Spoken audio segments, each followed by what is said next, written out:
Some call this the land God made in anger. Others, the gates of hell.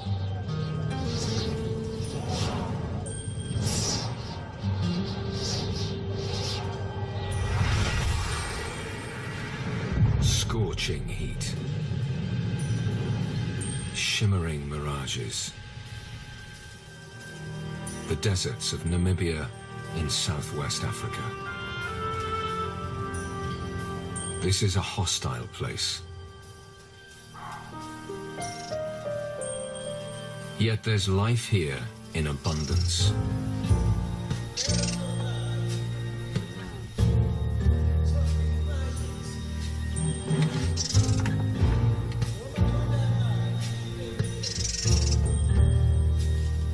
How do these creatures survive?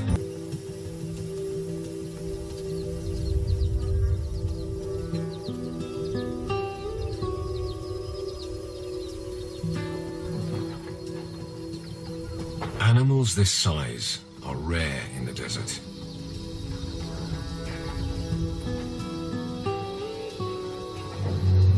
Large bodies need huge quantities of food and water.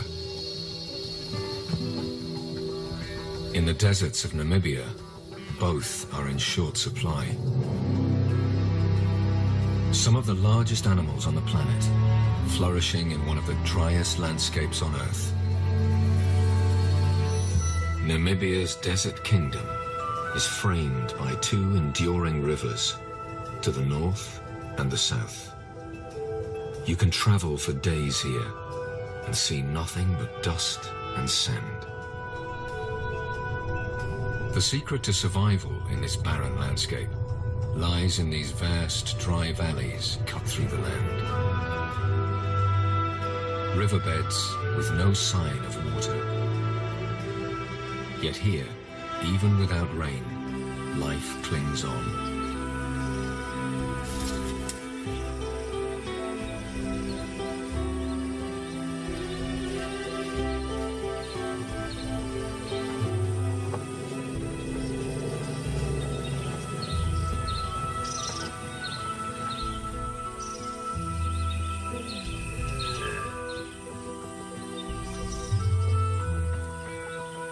These rivers of sand are the desert's beating heart.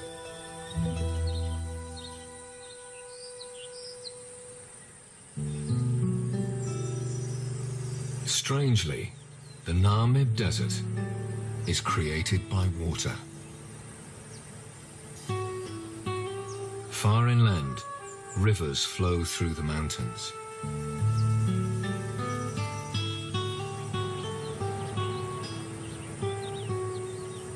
This is a land of rock and water.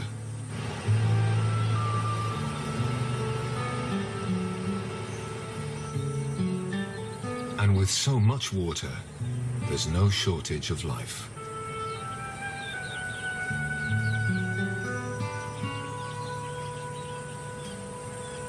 Rock hyraxes make their homes on the steep valley sides.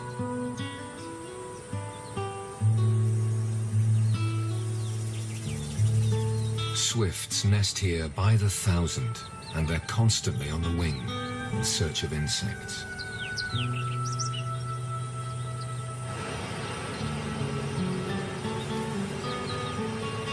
Over millions of years, water wears away the rock.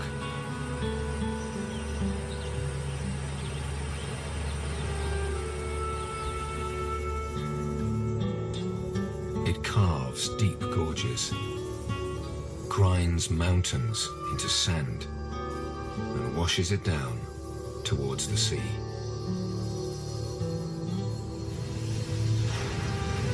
Eventually, sandy sediment flows from the river's mouth and settles on the ocean floor. Here, a new force takes hold. The powerful Benguela current sweeps the sand northwards along the coast back in towards land.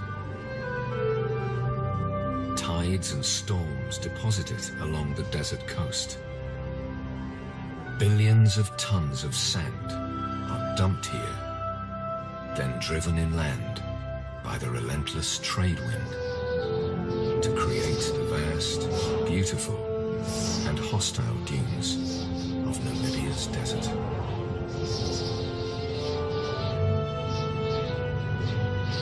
No rain.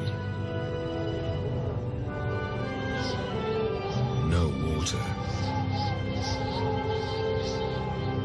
Just sand.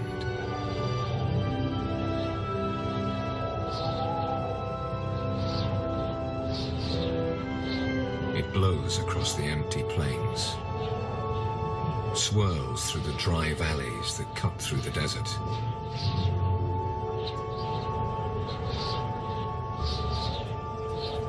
The valley floor is home to creatures that could survive nowhere else here. Springbok, oryx, even elephants.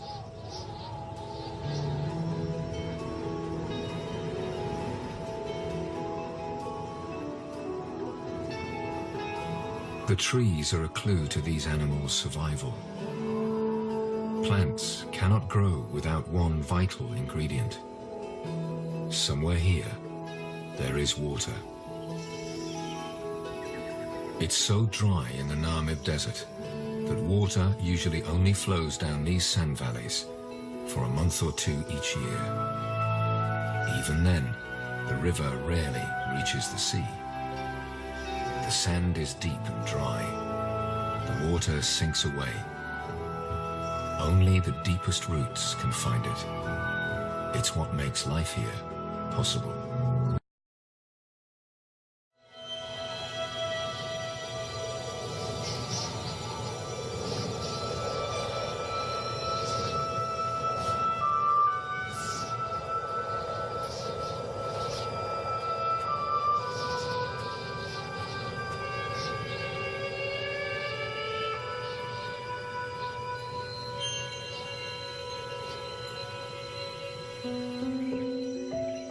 In the sand river, in the cool of the morning, water condenses on the leaves.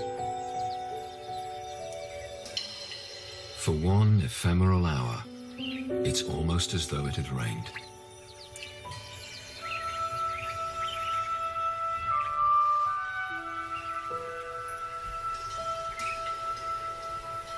But soon, reality returns.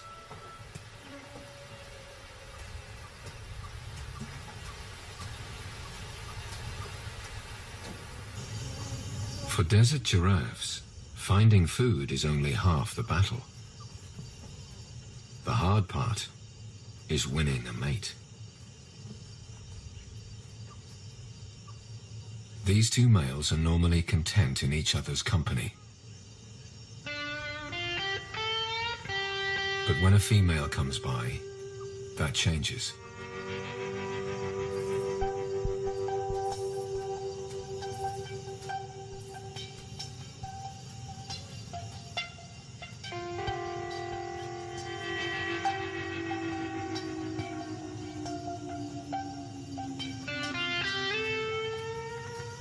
Male giraffes impress females by sparring.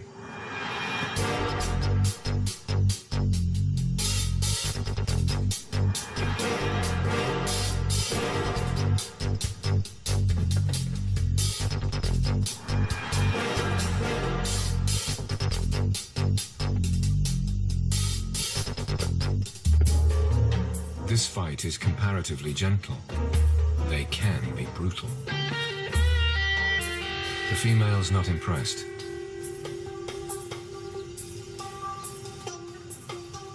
She may not be ready.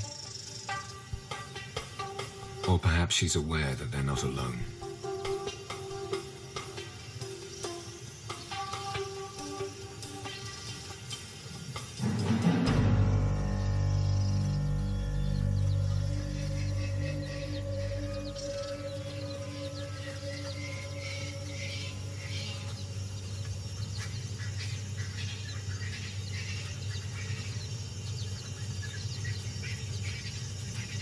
A lion pride this size is extremely rare in the desert. 3 females and 5 cubs.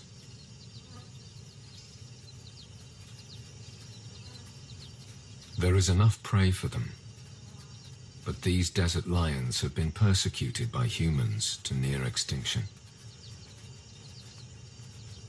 Many of the animals that remain now wear radio collars. Tracking the pride provides some small measure of protection.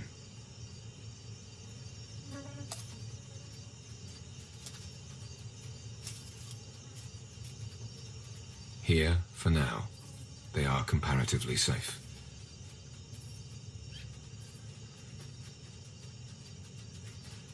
There's time to play in the cool of the morning. There's a whole world to explore.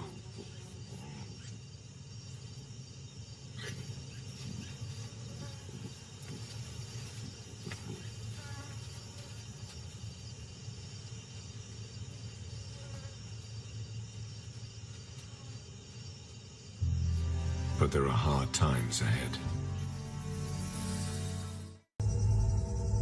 One day the river will flow again. But first, it must rain in mountains hundreds of kilometers to the east.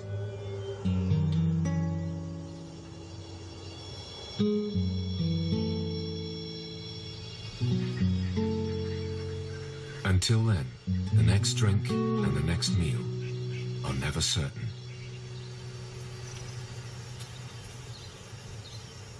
The lion cubs are about 5 months old.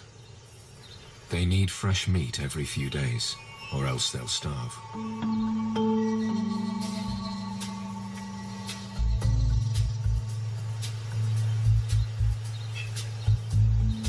Franklins pick over the remains of the elephant dung.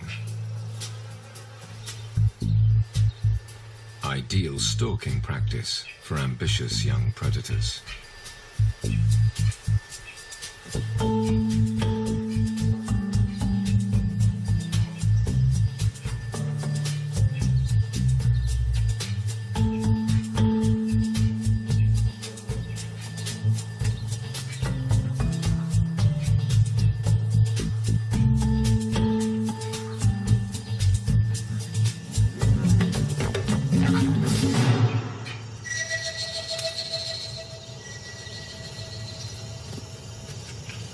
Luckily for the birds, the lion cubs are easily distracted. These youngsters still have a lot to learn before they can kill for themselves.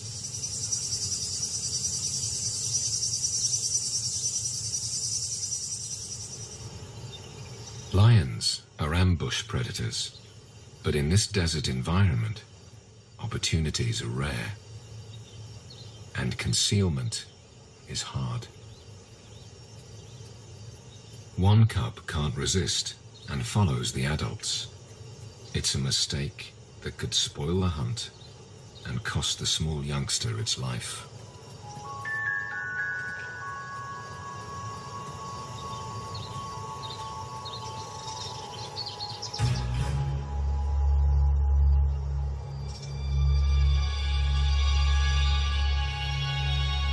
An oryx is heading towards them.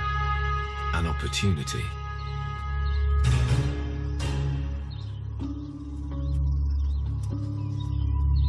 The lionesses split. 2 females hide behind a rocky outcrop. The other takes the direct approach, and the ambush is set.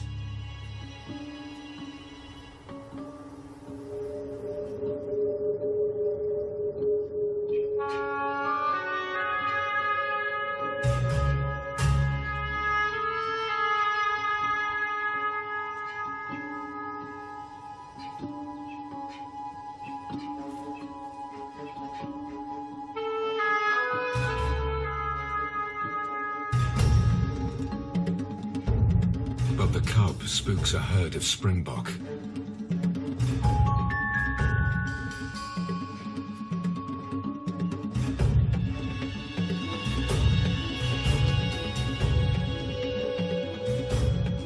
For the lone female, the moment is lost. Or is it? The other two are hidden just around the corner. For the Sand River Lions, 9 out of 10 hunts ends in failure.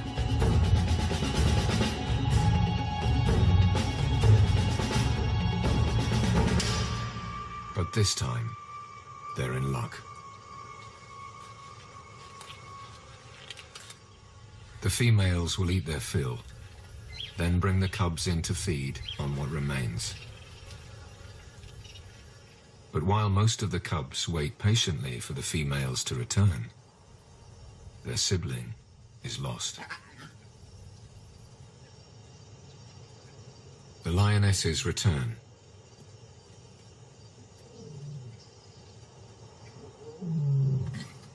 The cubs are delighted to see them, but the adults soon realize that one is missing.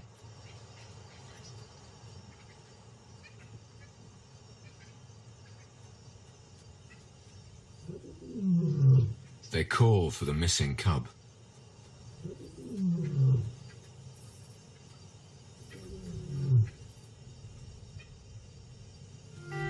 The calls have attracted the attention of 2 large males.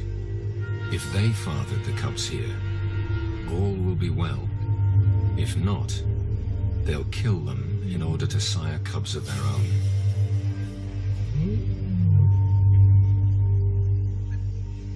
All alone in the bush, the stray cub is an easy target.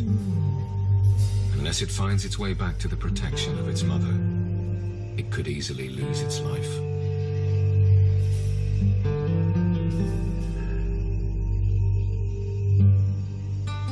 The sun sets after another dry day in the Sand River. The land perpetually waiting for rain. A world balanced on a knife edge between life and death.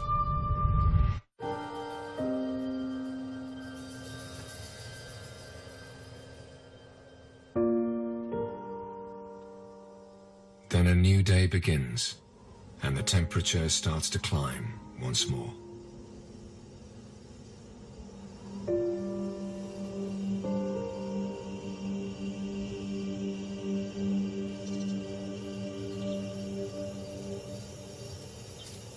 Mousebirds warm themselves in the morning sun.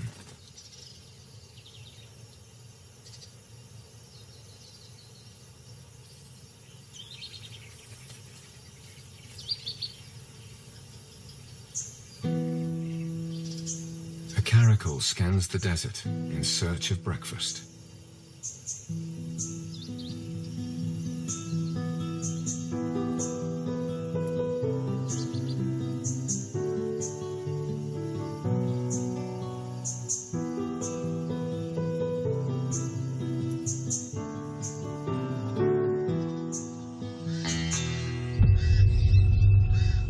Pied crows mob her.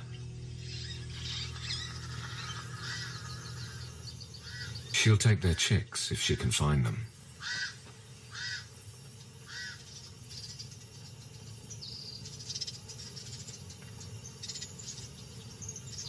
Unlike the lions, the caracal hunts alone.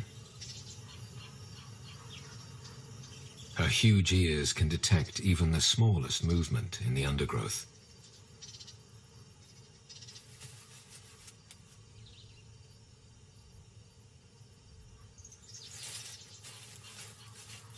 A mouse.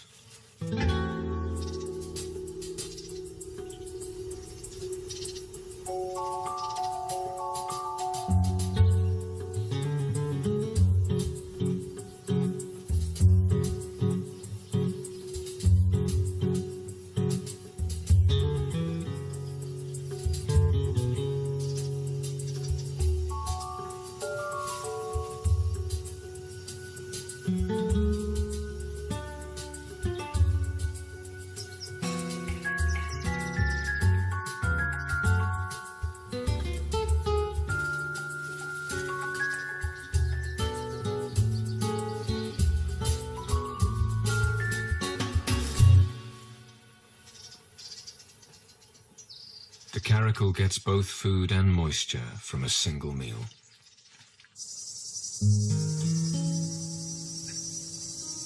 Morning has brought good fortune for the lions too. The males have stayed away. It's a sure sign that they are the cubs' fathers. If they weren't, by now the cubs would most likely be dead.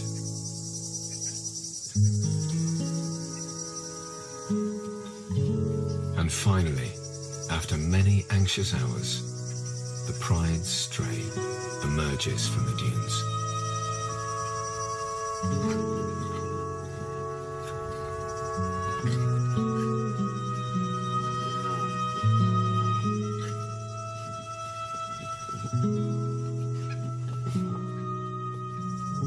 A joyful reunion amongst the parched and tangled roots.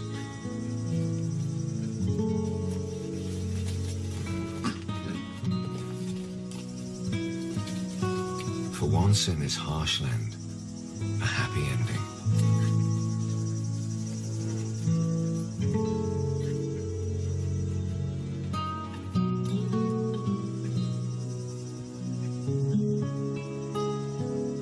The males continue their long march around their territory, checking for intruders.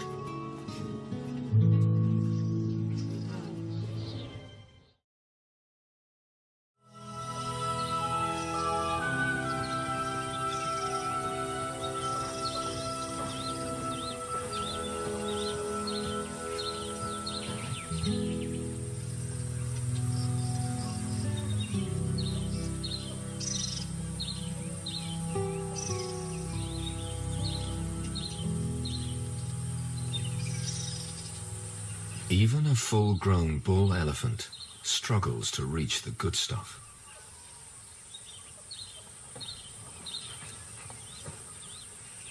It's time to get creative.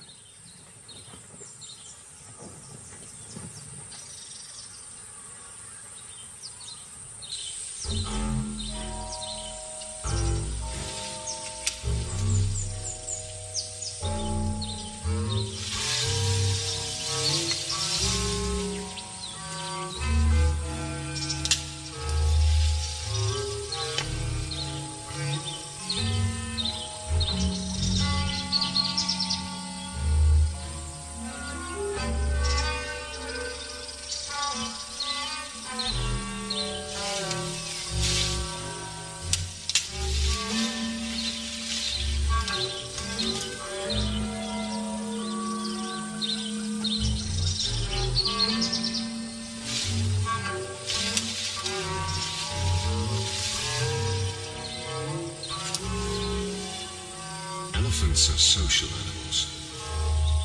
They're not all tall enough to reach. So once the branch is down, it's not long before others want to share.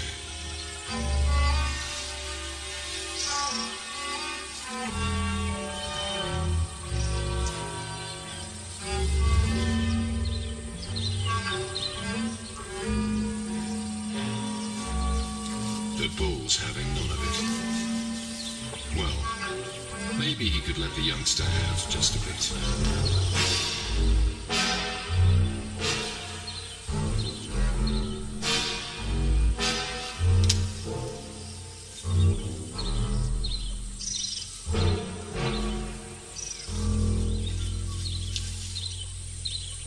By the time the rest of the gang arrive, there's nothing left.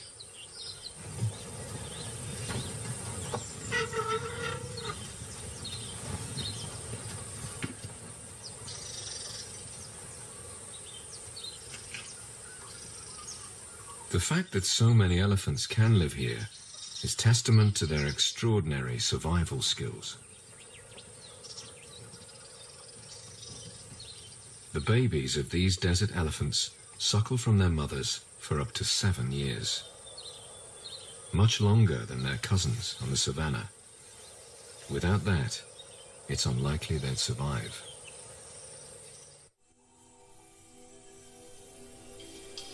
Moisture trapped beneath the sand is not the only source of water here.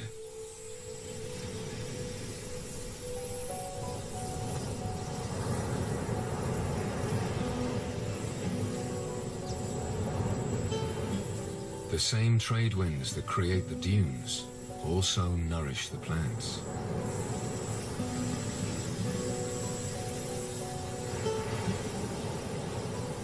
The weather along Namibia's coast is notoriously brutal.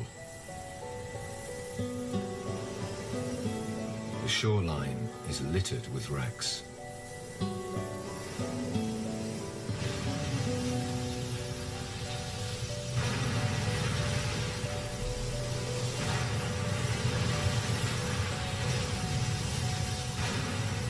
Those who survived the sea mostly died of thirst or exposure.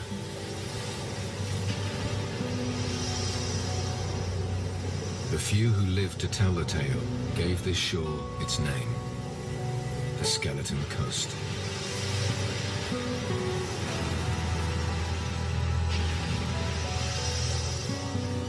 But these same currents that threaten ships also water the desert.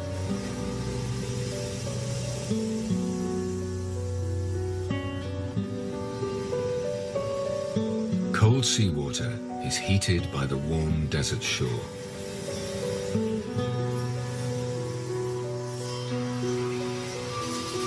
Moisture rises into the air.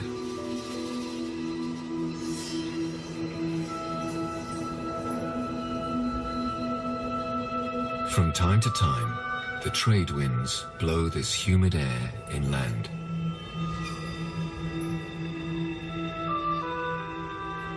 Banks of mist drift across the desert.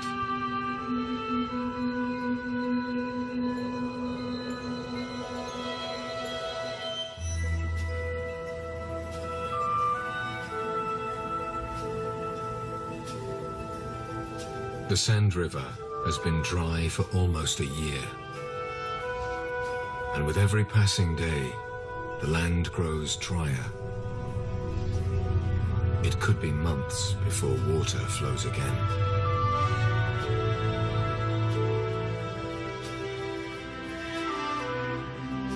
Yet life goes on.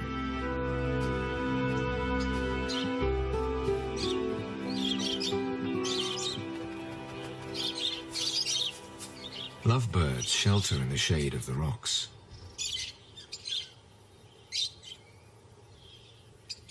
There are still seeds for them to feed on, and a new generation of lovebirds to create.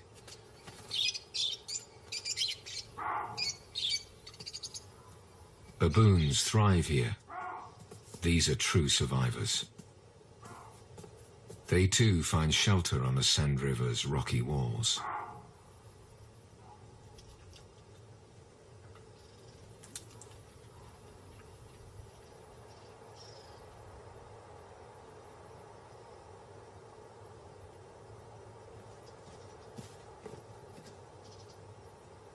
Fruits and leaves provide welcome moisture.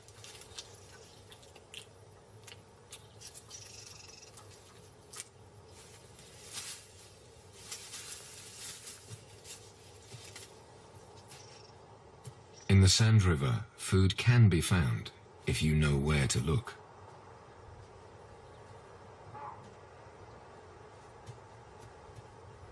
The older, more experienced baboons rarely go hungry.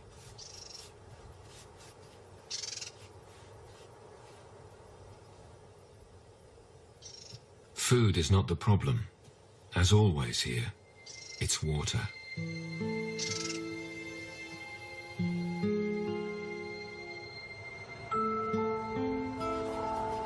A meerkat family finds just enough to eat on the slopes above the valley.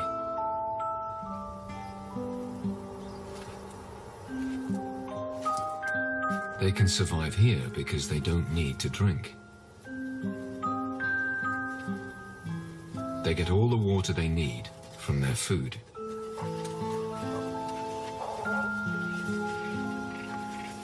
It's a small family, just 5 adults and 3 babies. It's all the land can support. Life is far from easy.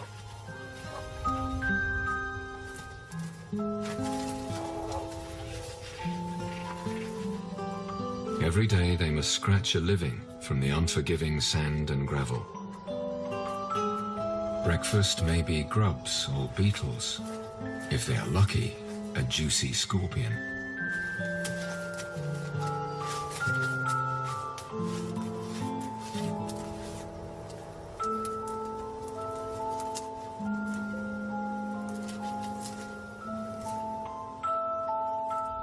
Just as the insects make it possible for meerkats to live here, so the meerkats make life possible for others.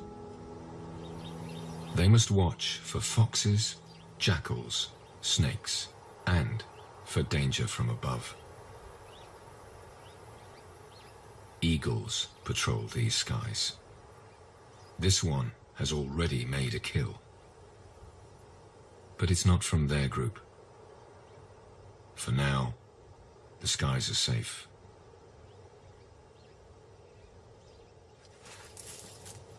While the family forages, at least one always stands guard. An alarm bark.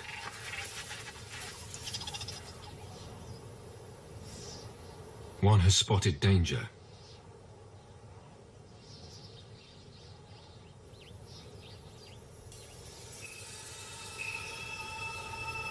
This Cape fox is uncomfortably close.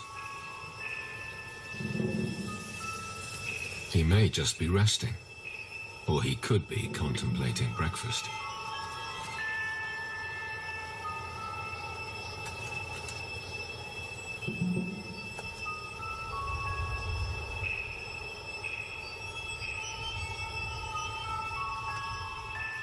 Most likely he's just warming up in the early morning sun. It's a calculated risk, but perhaps there is time to catch that beetle after all.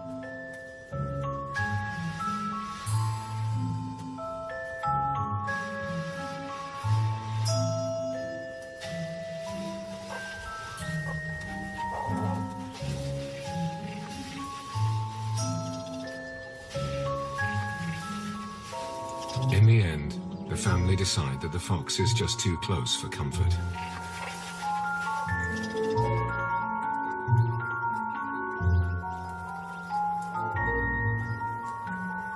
He's not going anywhere. In fact, he may have moved in for good.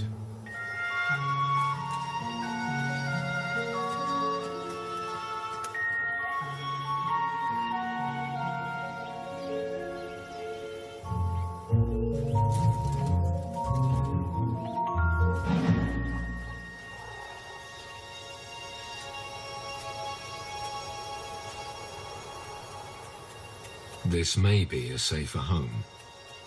The rocky outcrop will help shelter them from the sun and from predators, for now. But inevitably, predators will find them again. Life in the Sand River means constantly moving on.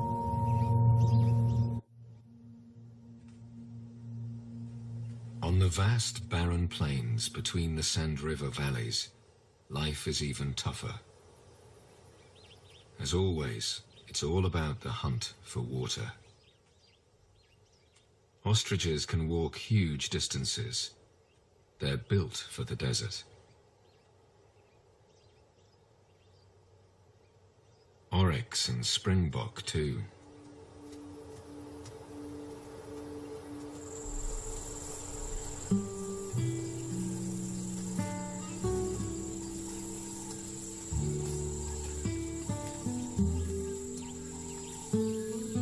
They're in search of a rare desert jewel.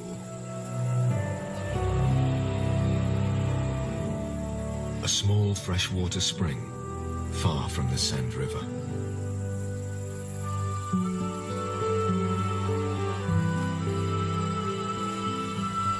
For the animals that can get here, there's a trickle of water all year round.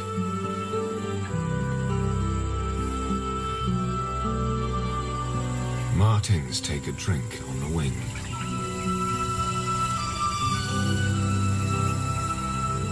Sand grouse fly in from up to 60 kilometers away.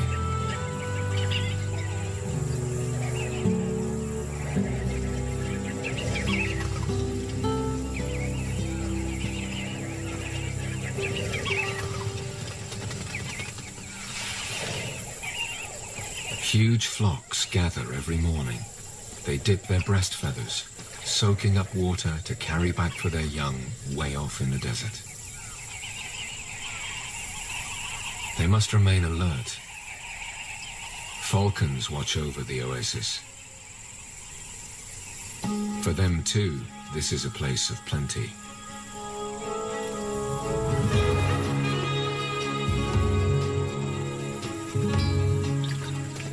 The grouse see the predator coming. They scatter.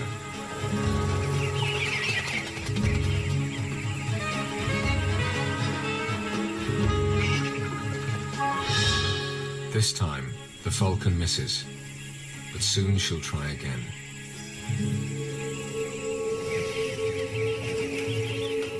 This time, the falcon doesn't miss.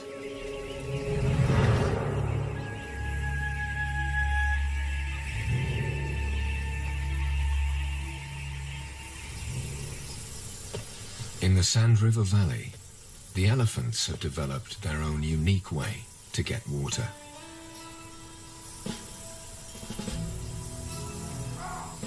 The trees have deep roots. They're proof that there is water here. The only problem is reaching it. The baboons grow excited when the elephants arrive.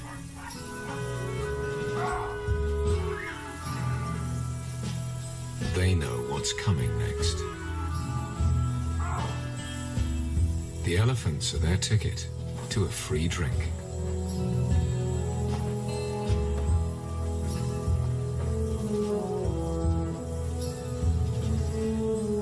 These huge bulls know the desert well, and their sense of smell is powerful enough to sniff out the smallest amount of water, even buried underground.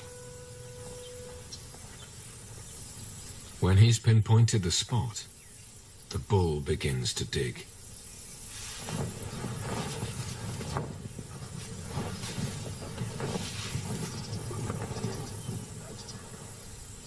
All the baboons need to do is wait.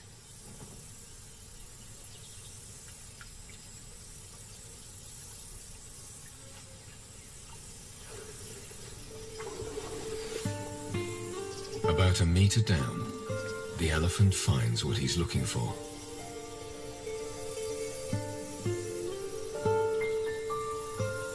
He siphons off the sandy water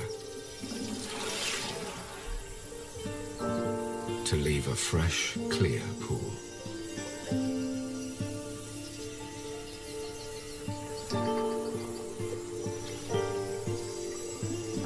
The elephants of the Sand River know all the places to dig.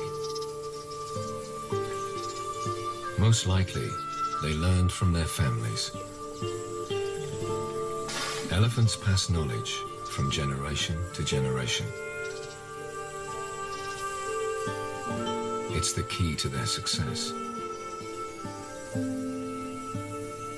The baboons wait for the elephants to leave the freshly dug wells. Even an eagle welcomes a drink of fresh water in the desert.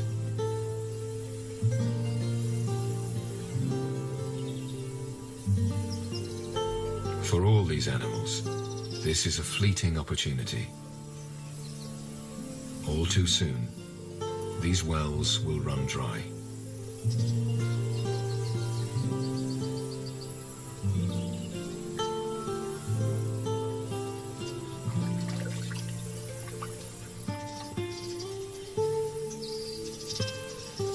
The elephants go on their way, but they leave behind a new opportunity for hungry animals. Their dung. The elephant's digestive system is very inefficient. Their dung contains plenty of nutrients they couldn't digest.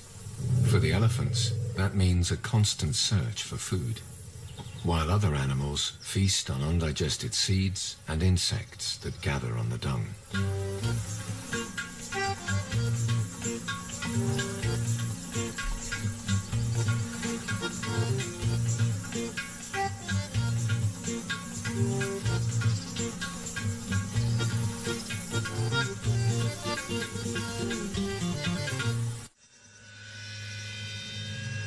Soon the last drops of water and the last scraps of dung will be gone. Searing heat scorches the desert. But in the mountains, far to the desert's east, there is change. Hundreds of kilometers away, at long last, rain has fallen. It pours through rocks and canyons and spills out onto the desert floor.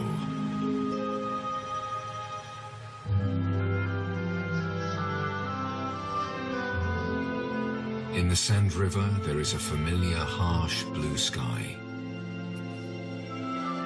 Finally, many hours later, the river comes to life.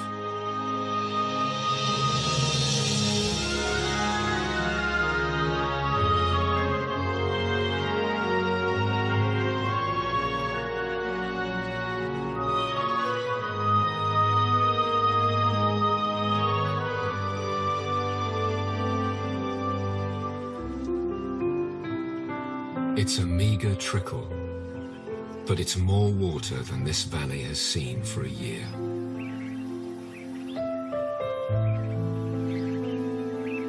The lifeblood of the Namib Desert.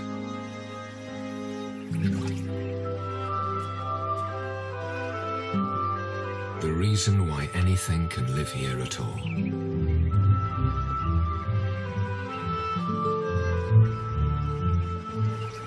The water will soon soak away.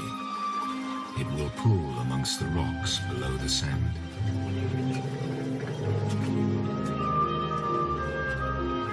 The roots of the trees will reach down towards it.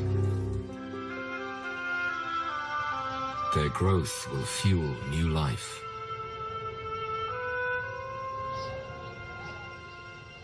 The Sand River is renewed.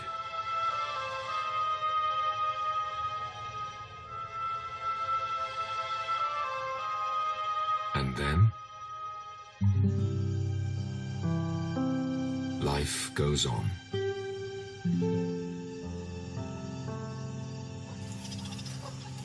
The future here is always uncertain.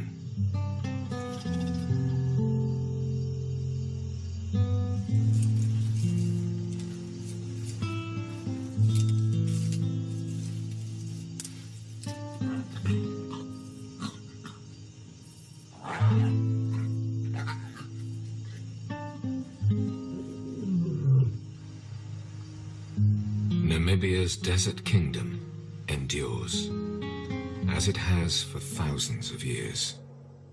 And the Sand River waits once more for the rains.